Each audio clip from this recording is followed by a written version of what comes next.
과거에 저는요, 왼쪽 엄지발가락이 골마서 심하게 굉장히 고생을 한 적이 있었습니다. 흔히 말하는 내성발톱이거든요. 그래서 내성발톱 아시죠? 그래서 발톱 끝에가 이렇게 굽어가지고 살로 파고 들어가요. 그래서 지금이야 이제 그 내성발톱을 예방하는 방법은 이게 이렇게 방향을 따라서 깎는 게 아니라 그냥 일자로 깔끔하게 딱 깎아주면 그게 방지가 됩니다. 그래서 지금은 그렇게 아는데 당시로서는 그걸 잘 몰랐어요. 그래서 열심히 최선을 다해서 아름다운 모양을 내기 위해서 라운드로 둥글게 깎아줬더니 발톱이 안으로 파고들어서 이제 상처가 나고 거기가 곪기 시작했습니다. 자, 유달리 병원을 싫어했던 저는 싫어했다라고 말씀을 드리고 사실은 무서워서 못 갔어요. 병원에 잘 무서워서 못 가서 저는 병원에 가서 소독을 하는 대신에 약국에 가서 소독약을 샀습니다. 소독약을 잔뜩 사다가 매일매일 하루에 2번씩 아침에 한번 또 퇴근해서 저녁에 한번 소독약으로 소독을 했어요. 그리고 제 나름대로는 최선을 다해서 아프지만 막 꽉꽉 눌러가면서, 그리고 거기다 막 이렇게 소독약을 찍어서 이렇게 소독한 게 아니라 막 환부에다가 소독약을 막 들이부었어요. 막 그럼 어쨌든 들어갈 거 아니에요. 최선을 다해서 이렇게 열심히 자가 치료를 했습니다. 그런데 열심히 치료를 하는데도 불구하고 시간이 지나면 지날수록 상처가 자꾸 성장해 가는 겁니다. 그리고 익어가요. 자꾸 커져갑니다. 그러더니 나중에는 이제는 건드리지 않아도 왕왕거리고 이제 아프기 시작했어요. 그러다 보니까 어떻게 됐냐? 한 달여를 그렇게 열심히 자가 치료를 했는데 한 달 동안 잘 키운 꼴이 돼버린 겁니다. 나중에 아파가지고요, 그냥 쩔뚝쩔뚝하면서 걸을 수밖에 없는 상황이 됐습니다. 그러던 어느 날 주일 예배 가운데, 그날도 주일이어가지고 예배를 드리려고 이렇게 교회에 있는데 제가 섬기던 당시 부서 아이들이 4살, 5살 아이들이었거든요. 그래서 이 4살, 5살 아이들 중에 5살짜리 남자아이가 있는데 나이는 5살인데 한 7살 정도 덩치되는 큰 아이가 있었는데 이 아이가 일주일 만에 제 얼굴을 봤다고 너무 반가워서 전도사님 그러면서 막 달려와가지고 붕 날라서 저한테 탁 안긴 거예요. 얼마나 참 기분이 좋습니까? 반가워해 주니까 얼마나 좋아요. 근데 하필이면 이 덩치 큰 녀석이 몸을 붕 날려가지고 저한테 탁 안기면서 그 육중한 몸무게를 실어서 뒤꿈치로 제 골문 엄지 발가락을 그냥 팍 하고 밟아버렸는데요. 이야, 정말 눈물이 쏙 나오더라고요. 너무너무 아팠어요. 터졌죠, 거기가 막. 하지만 저는 그래도 지조를 가지고 끝까지 병원에 가지 않았습니다. 그리고 끝까지 자가치료에 대한 소망을 놓지 않았어요. 왜요? 제 안에는 확신이 있었어요. 어떤 확신이? 자가치료로 충분히 이것은 나을 수 있다라고 하는 확신이, 그리고 어떻게 보면 이제 잘못된 믿음이 제 안에 있었던 거죠. 자, 그렇게 점점 상처를 키워가던 중에 이제 벌써 몇 달이 지나가지고 이제 여름이 돼서 교육자 수련회를 가게 됐습니다. 그리고 교육자 수련회 일정 중에 한 프로그램으로 이제 체육대회를 하게 됐는데 축구를 하게 됐어요. 그래서 제가 공을 막 몰고 상대편 골대를 향해서 달려가고 있는데 상대편 선수인 목사님이 제 공을 뺏으려고 무섭게 달려드셔서 저는 운동화를 신고 있었는데 그 목사님은 축구화를 신고 계셨어요. 단단한 축구화를 신고 공을 뺏으려고 공을 향해서 있는 힘껏 발을 팍 걷어찼는데 그만 그 축구화로 공을 걷어찬 게 아니라 제 그 골문 엄지 발가락을 있는 대로 걷어찬 거예요. 제가 축구하다 말고 갑자기 운동장에서 발을 붙들고서 떼굴떼굴 굴렀어요. 너무 아파가지고. 그리고 저는 그 즉시 지방 강릉 쪽으로 수련회를 갔는데 그 잠시 후에 저는 개인 병원을 찾아가서 병원으로 후송이 됐습니다. 도저히 걸을 수가 없고 그냥 있을 수가 없었어요. 그래가지고 병원에 가게 됐습니다. 그리고는 결국 그 병원에서 수술을 받게 됐어요. 네.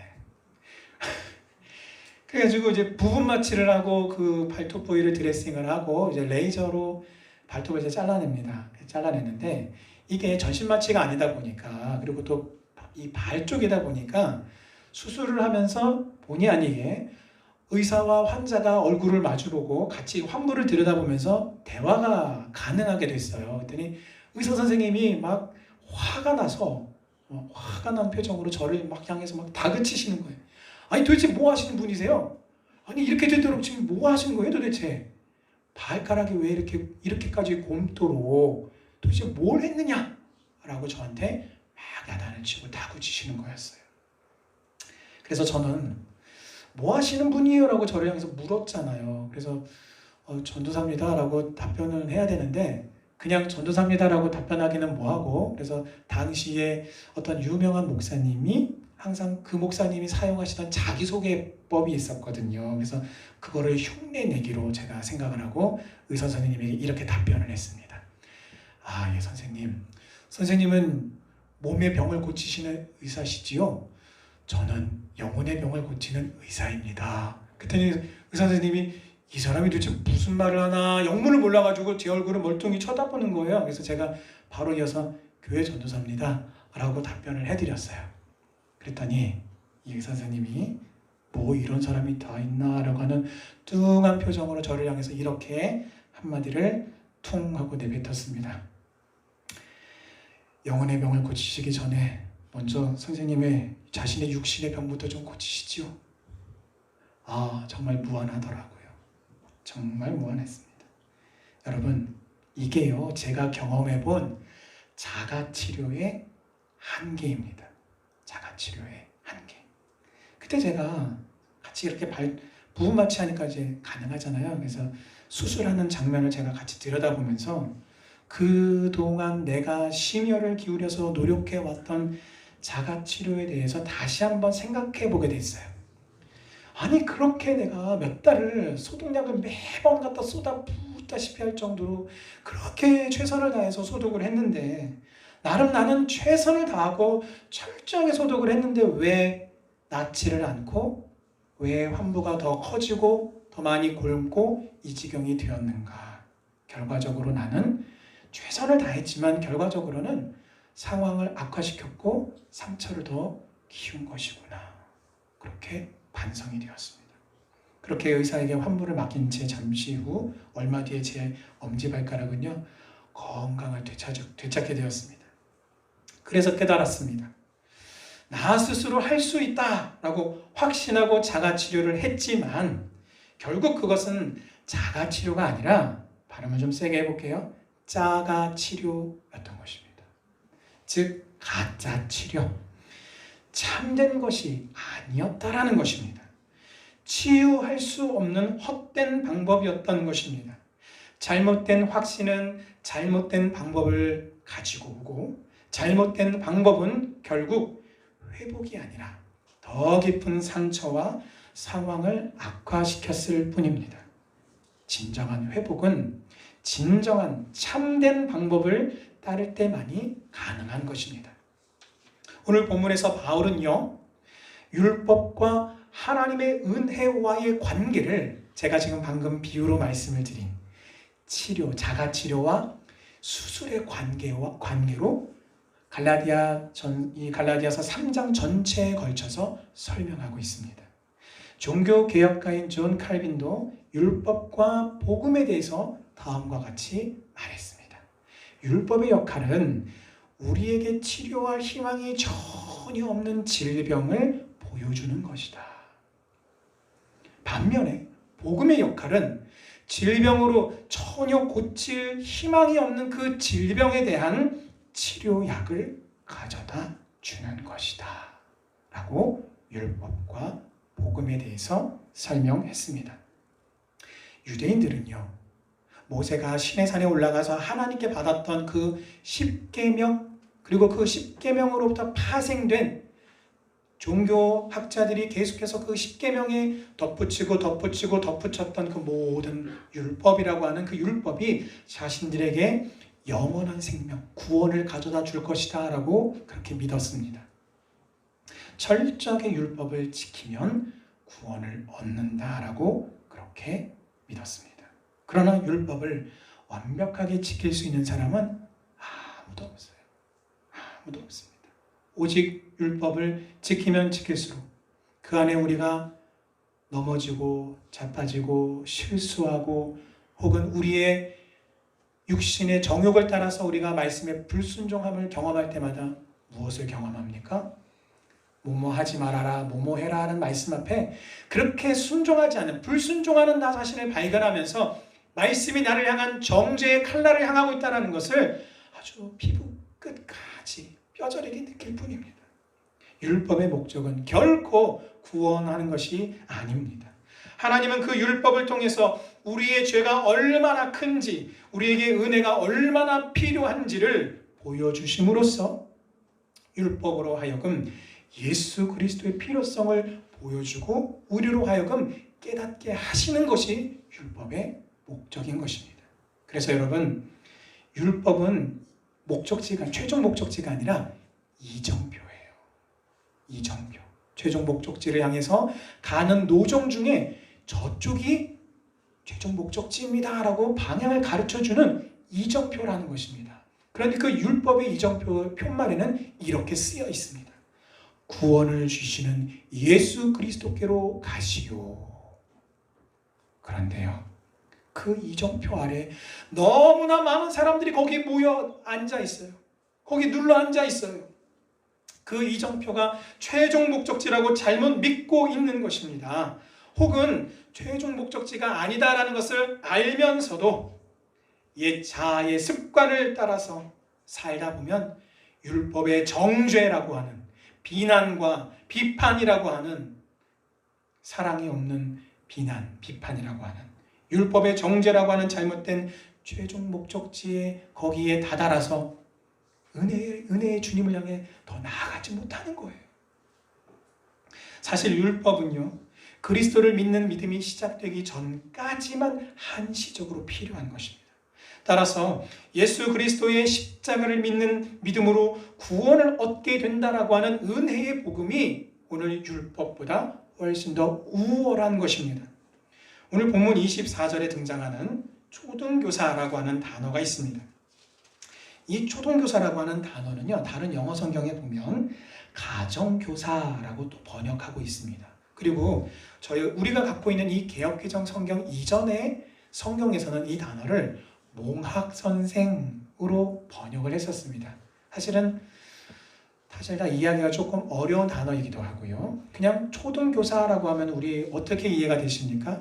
초등학교를 다니는 학교의 선생님인가 라고 생각이 들 수도 있겠습니다. 그러나 이 단어를 우리가 제대로 이해하기 위해서는 이 글이 쓰여졌던 로마 시대 당시의 문화적 배경을 이해해야만 잘 이해할 수 있습니다. 이 초등교사라고 하는 단어의 원어적인 의미는 수호자, 그 다음에 안내자, 지도자라고 하는 뜻을 가지고 있습니다. 로마 사회에서는 로마의 가정에서는 가정교사가 있었어요. 그리고 그 가정교사는 한 가정의 자녀들의 교육을 책임을 지는 중요한 임무를 맡은 노예였습니다. 요즘에 과외 선생님처럼 그런 선생님을 우리가 돈을 주고 구해오는 게 아니라 그의 신분은 노예입니다. 물건처럼 취급이 되는 노예이지만 노예 중에서 아주 중요한 임무를 맡은 사람인 것이죠. 자, 그러다 보니까 이 노예는 내가 지도하고 가르치는 이 학생 아이는요, 주인입니다. 자신의 주인이에요. 그럼에도 불구하고 이 자녀를 엄격하게 훈련하고 학교를 하교하는 것을 지도했습니다. 같이 따라다녀서 오늘 보모처럼, 요즘에도 부모님들이 같이 따라다니거나 혹은 바쁜 부모들은 또 이렇게 전담 보모를 붙여서 등교할 때도 데리고 갔다가 학교할 때도 또 데리고 오죠. 그것처럼 당시에 이 보모가, 이 초등교사가 그 일들을 했고 또한 자녀들에게 예의범절을 가르쳤습니다. 언제까지? 그 자녀들이 16세가 될 때까지입니다. 이 노예들은 보모였지만 남성들이었고 더군다나 주인의 자녀가 부모에게 허락 없이 수업을 빼먹거나 잘못을 저지르면 이 노예 부모가 아이에게 엄격한 말투로 무엇이 잘못되었는지를 지적했습니다. 심지어는 체벌까지 가할 수 있었습니다. 그래서 오늘 25절에서 이렇게 말씀하고 있는 것입니다. 믿음이 온 후로는, 예수 그리스도가 온 후로는, 그 십자가의 보혈을 믿음으로 은혜로 값없이 구원을 얻게 된 후로는 우리가 초등교사 즉 율법 아래에 있지 아니하도다 라고 말씀하고 있는 것입니다. 율법은 오직 인간의 죄성만을 드러낼 뿐 죄를 해결하지는 못해요. 그런데 교회 안에는요, 안타깝게도 이 율법의 정신이 충만하게 살아가는 그리스도인들도 있음을 보게 됩니다. 이런 분들은요, 어떤 분들이냐? 책임감이 굉장히 투철하신 분들입니다. 그리고 또 마음이 매우 정의롭습니다. 불의를 보면 그냥 지나칠 수 없어요. 그래서 잘못된 것들은 반드시 짚고 넘어가야 되고 또 그런 것들은 고쳐야만 직분이 풀리는 사람들입니다. 그런데 저 역시 그런 사람이에요. 저 역시 그런 사람이다 보니까 자녀들이 조금 뭘 잘못하면 어쩔 때는 너그럽게 그냥 눈 감아주고 이렇게 넘어갈 때도 사실은 있어야 되잖아요. 근데 그런 걸 잘 못해요. 요즘은 그렇게 하려고 애를 저도 나름대로 써보다 보니까 어쩔 땐 제가 어쩔 때는 제가 이거 가만히 놔둬도 되나 싶을 때도 있고, 어쩔 땐 제 스스로 아이고 괴로워 아이고 괴로워 할 때도 있습니다. 그리고 누군가가 노래를 혹은 찬양을 부르는데 잘못된 가사로 부르면 옆에서 들을 때 그냥 들어줘도 되잖아요. 잘못 부르면 실시간으로 계속 제대로 된 가사를 옆에서 불러줍니다. 그게 들렸다라는 거죠. 그렇게 해야 직성이 풀리는 사람이에요. 근데 그런 사람들이 제가 가만히 보니까 저만 있는 것은 아닌 것 같더라고요. 그러지 말아야지라고 해놓고도 꼭 그렇게 상황이 되면 그렇게 해야만 직성이 풀리는 그런 스타일입니다. 하지만 꼭 그렇게 해놓고 나중에 후회할 때가 많습니다. 자, 그러므로 주 안에서 사랑하는 우리 성도님들, 오늘 하나님의 말씀을 꼭 기억하십시오. 지적하고 비판하는 일로는 잘못된 그 일들이 결코 하나님의 뜻대로 잘 해결되지 않습니다. 어떻게 저럴 수 있느냐며 내가 분통이 터지고 내 마음만 아프고 또 사람들 사이의 갈등만 더 심화될 뿐 결코 제대로 해결되지 않습니다. 자, 그러면 우리가 어떻게 해야 할까요? 도대체 어떻게 해야 내 눈에 가시처럼 보이는 그 잘못된 일들이 정말 제대로 하나님의 뜻대로 잘 해결이 되고 잘 질서가 세워지고 잘못된 것들이 바로잡아질 수 있을까요? 사실은 제가 올 연초부터 제가 처음 부임해서 우리 성도님들과 함께 예배를 드리면서 쭉 이제 예배가 이렇게 순서가 다 흘러오잖아요. 그런데 사실은 제 안에 저건 저렇게 하면 안 되는데 이거는 이렇게 해야 되는데 라고 제가 마음속에 이렇게 꼽아둔 게 좀 여러 개가 있습니다. 그래서 제가 이거를 어떻게 하면 우리 성도님들에게 가르쳐 드릴 수 있을까라고 계속 품고 기도하고 있습니다. 그래서 제가 연말쯤 돼서 기회를 만들어서 함께 중보기도 하시는 분들, 그러니까 대표기도 하시는 분들, 그리고 예배에 함께 우리 참여하시는 우리 성도님들, 그래서 예배의 순서에서 하지 마셔야 되는 것들, 혹은 주의하셔야 되는 것들, 지켜야 되는 것들에 대해서 제가 가이드라인을 만들어서 함께 나누어서 우리 온 성도님들이 함께 조금 더 집중되어서 하나님 앞에 예배드릴 수 있도록 그렇게 할 수 있도록 하겠습니다. 얼마나 제 마음속에 저거 아닌데 저거 말씀드려야 되는데 하고 싶은데 연초부터 지금까지 제가 계속 이렇게 갈무리하고 있습니다. 그럼 어떻게 해야 할까요? 도대체 어떻게 하란 말입니까? 어떻게 되느냐? 하나님의 은혜라고 하는 양념을요, 내 마음속에 있는 충실한 책임감과 비판하고자 하는 내 마음 위에 솔솔 뿌려주셔야만 합니다. 그거 없이 뿌리지 않고 그냥 날 것 그대로 우리가 행했다가는 큰일 납니다. 그 은혜의 양념을 가리켜서 오늘 본문 27절에 보십시오. 오늘 27절에서 그 양념이 도대체 뭐냐? 그 양념은 바로 그리스도의 옷이라고 그렇게 말씀하고 있습니다. 27절을 함께 읽겠습니다. 시작. 누구든지 그리스도와 합하기 위하여 세례를 받은 자는 그리스도로 옷 입었느니라. 아멘. 여러분, 오늘 27절에서 말씀하고 있는 세례는요, 첫 번째 물 세례를 의미합니다. 그리스도인들은 예수를 믿고 그 믿음의 증표로 세례를 받습니다. 세례는 그리스도의 교회인 성도들과 내가 한 몸이 되었다라고 하는 그것을 입증하는 표인 것입니다. 또한 오늘 27절에서 말씀하고 있는 세례란 성령 세례를 말합니다. 그래서 여러분, 첫 번째 물 세례는요, 이 자리에서 세례 교인 되신 분들이 해당되시는 거예요.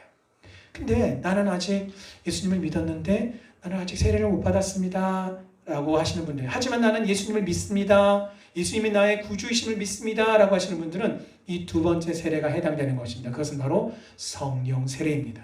성령 세례란 예수님을 나의 구주로 믿고 영접하는 그 순간 하나님의 그 약속, 예수님께서 말씀하신 그 약속을 따라서 내 안에 찾아와서 내 안에 내주하고 계시는 성령 하나님의 그 내주하심, 그것을 가리켜서 성령의 세례라고 그래서 말씀하시는 것입니다. 요한복음 14장 16절 17절 말씀에 이렇게 말씀하십니다. 내가 아버지께 구하겠으니 그가 또 다른 보혜사를 너희에게 주사 영원토록 너희와 함께 있게 하리니 그는 진리의 영이라. 그는 너희와 함께 거하시며 또 너희 속에 계시겠습니다. 아멘.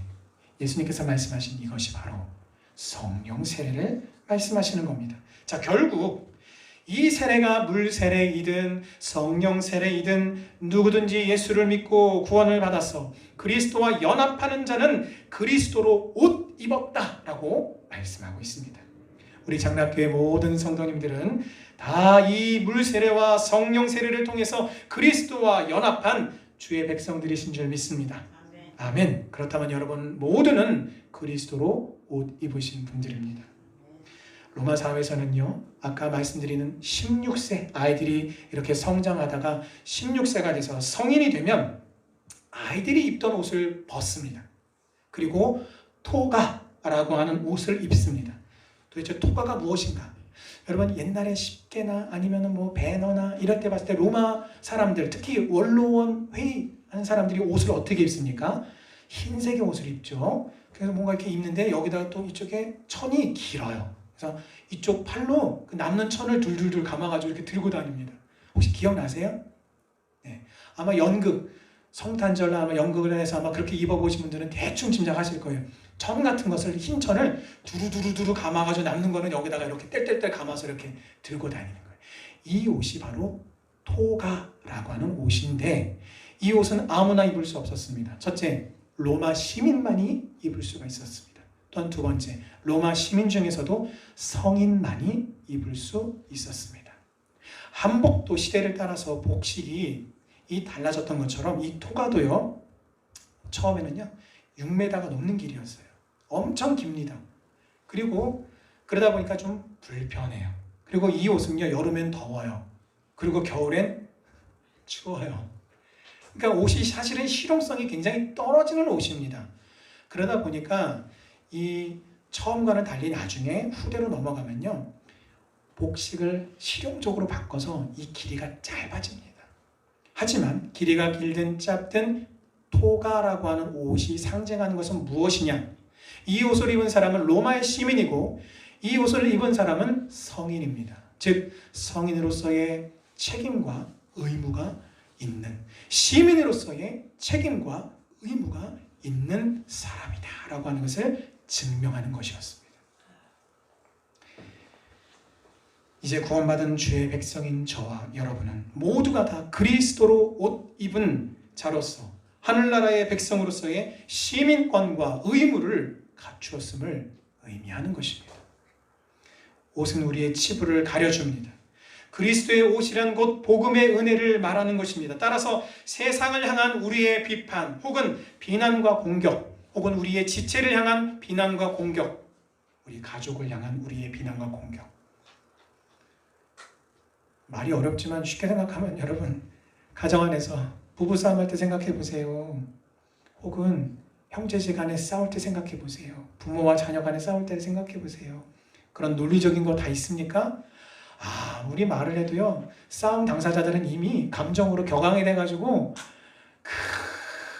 그냥 뭐 진짜 무슨 마치 그 말이 아니라 그 손에 칼 들고 있으면은 두 고수가 치열하게 불꽃을 튀기면서 막 칼을 들고 싸우는 것처럼 막 이렇게 싸워요. 근데 여러분, 분명히 그 안에 두 사람이 왜 이렇게 치열하게 싸우는 것일까요? 이유가 무엇입니까? 두 사람 안에는 다 믿음이 있습니다. 어떤 믿음이요? 나는 옳고 너는 잘못됐다 라고 하는 믿음이 지금 대립하기 때문에 그렇게 비난과 비판과 공격이 치열하게 이루어지는 것입니다.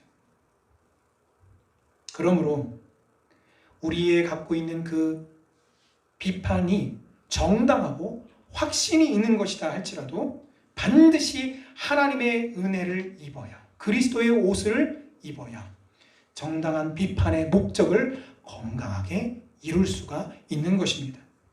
여러분, 잘못된 것은요, 은근슬쩍 덮고 넘어가면 될까요? 우리 동네에 보니까 여기저기 고양이들이 되게 많아요.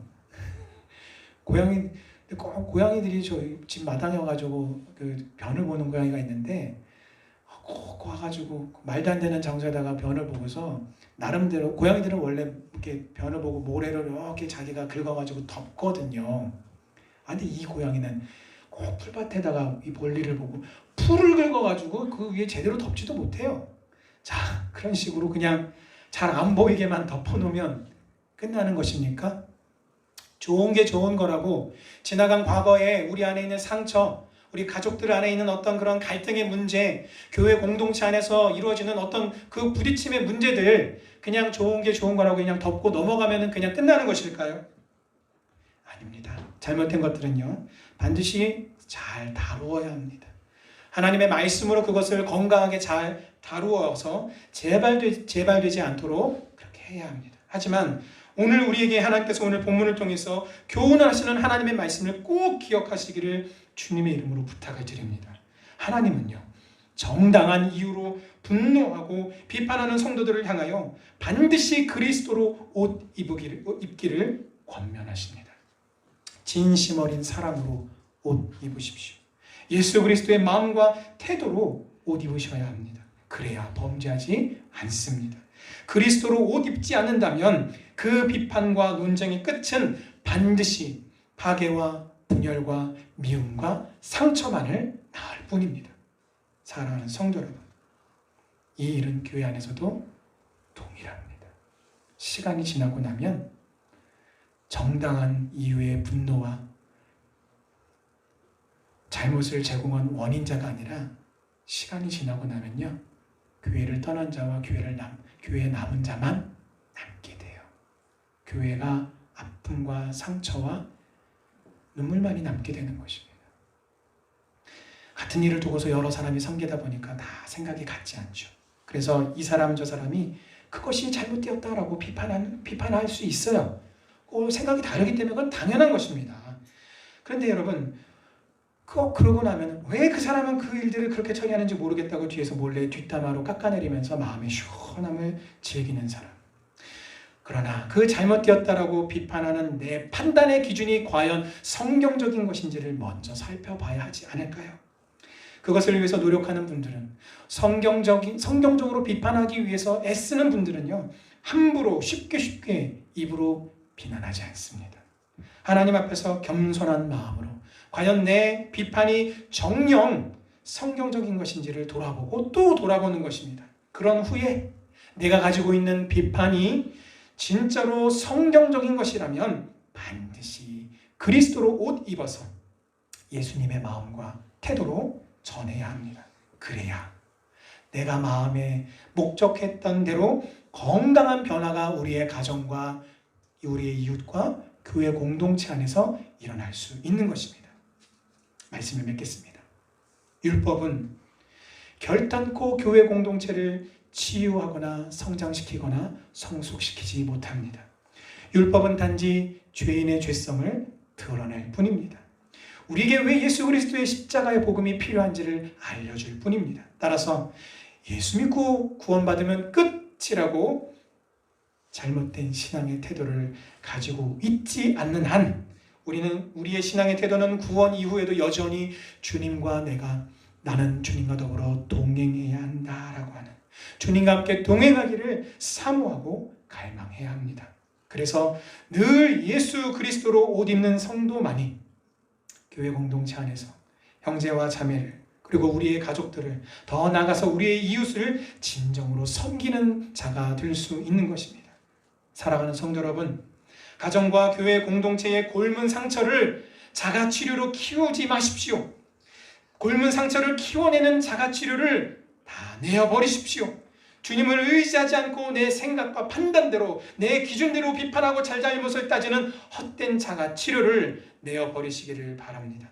대신에 우리의 구원에도 필요하고, 또한 구원 이후의 성화의 삶에도 성화의 그 삶을 성공적으로 살아가게 하는 예수 그리스도의 십자가의 은혜에 나 자신을 온전히 내어 맡기는 성도님들 되시기를 주님의 이름으로 축원합니다. 그래서 서로가 서로에게 그리스도로 옷 입어 섬김으로 각자가 주님의 손길에 의해 건강하게 회복이 되고 그리스도의 장성한 분량에 이르기까지 성장과 성숙을 병행하게 되시기를 주님의 이름으로 축원합니다. 아멘.